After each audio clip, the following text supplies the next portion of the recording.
Переходим к более подробным декомпозированным данным. Социальное жилье, город Одесса. В разрезе административных районов мы видим карту. Что бросается в глаза?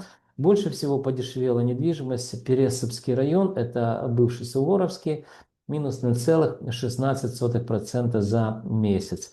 А также видим, что Приморский район подешевел меньше всего, минус 0,11% за месяц. Следующий слайд, он появился, друзья, благодаря вам. Здесь мы с вами рассмотрим, что произошло за 4 года войны. Итак, начинаем с марта месяца, здесь поквартальные исследования 2022 года. На примере класс социальное жилье. Видим, что $804 за квадратный метр. Стоимость в марте 2022 года. Ну и первый год войны ознаменовался тем, что недвижимость подешевела порядка 8-9%. Сейчас точно не помню, но в отличие от балаболов, которые там пишут про стат погрешности, всякое разное, где-то ж начитались такого, ну молодцы, конечно.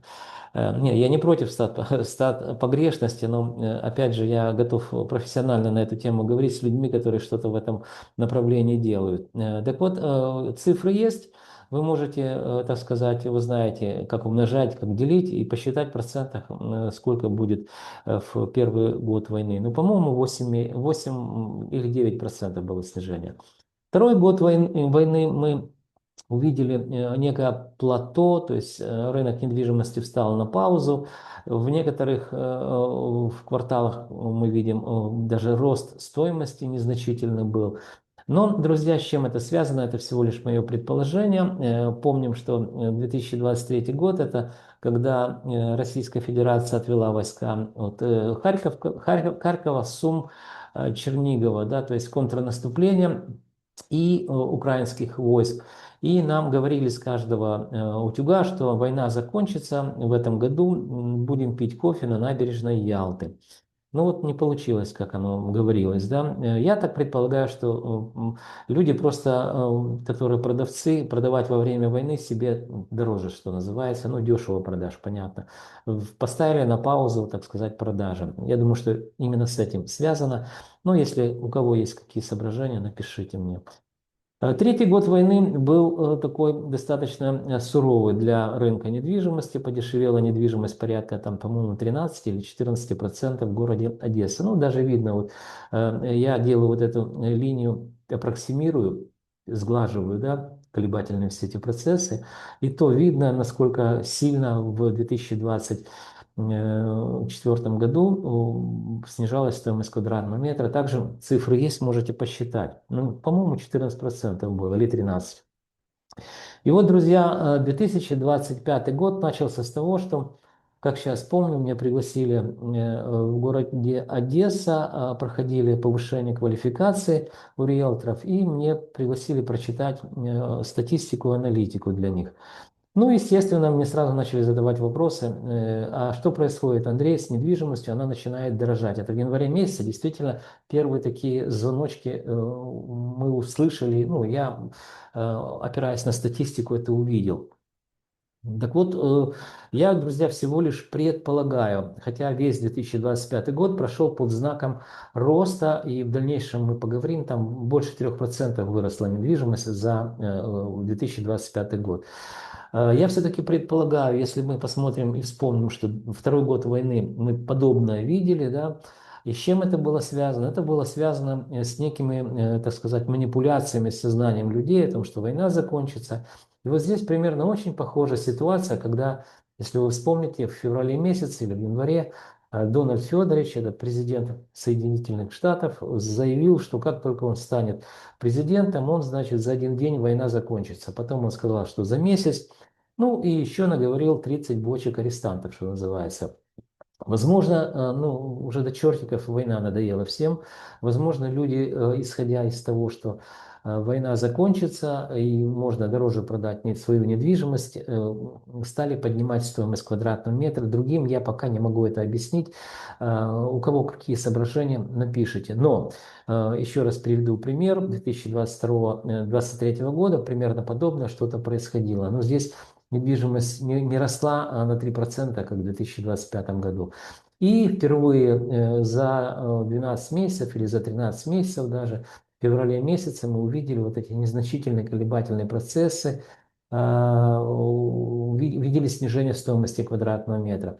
Друзья, еще раз повторюсь вам, это всего лишь колебательные процессы. Они ни о чем не говорят, но все может быть, а я об этом говорю уже давно, уже как полгода, что мы будем видеть 2026 год снижение стоимости квадратного метра. Почему? Потому что экономические процессы, которые характеризуют развитие экономики, они отражаются в виде индексов, они находятся ниже плинтуса. Поэтому рынок недвижимости, являясь естественно, сегментом экономики, не может работать в противофазе с экономическими процессами.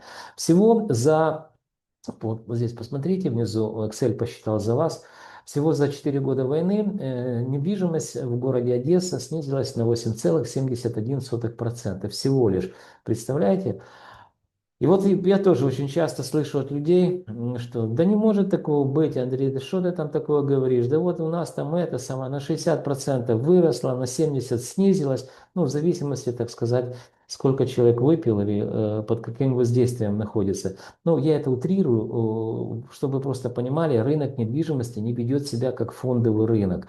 Я понимаю, что все вот эти эксперты, да, мечтают на Уолл-стрит, так сказать, работать финансовыми консультантами, там, миллиард направо, миллиард налево, то есть, ну, понятно, да, люди ж все одинаковые.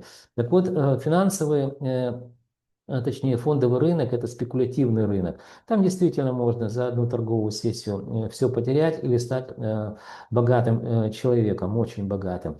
Рынок недвижимости – это всегда люди, друзья.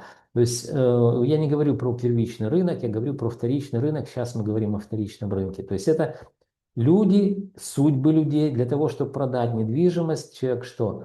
Должен куда-то переехать, значит, опять купить эту недвижимость, да, или уехать из другой страны. То есть вот эти все процессы не позволяют рынку недвижимости проваливаться, как любят говорить специалисты, ну, в кавычках, да, то на 60% выросло, то на 70% снизилось. Нет, он ведет себя вполне адекватно и вполне разумно, потому что, еще раз повторюсь, в этих самых квартирах на вторичном рынке живут люди, которые просто так с перепуга не продают недвижимость. Они в любом случае всегда преследуют какие-то цели, да? Итак, зафиксировали, что за 4 года войны 8%, можно 9% округлить в большую сторону, снизилась стоимость квадратного метра данного класса жилья. А следующий слайд, очень быстро пройдемся, это аренда, третий квартал с четвертым кварталом 2025 года, рост плюс 1,25%. Но об аренде поговорим в конце видео, досмотрите, будет интересно и показательно, наверное, для вас.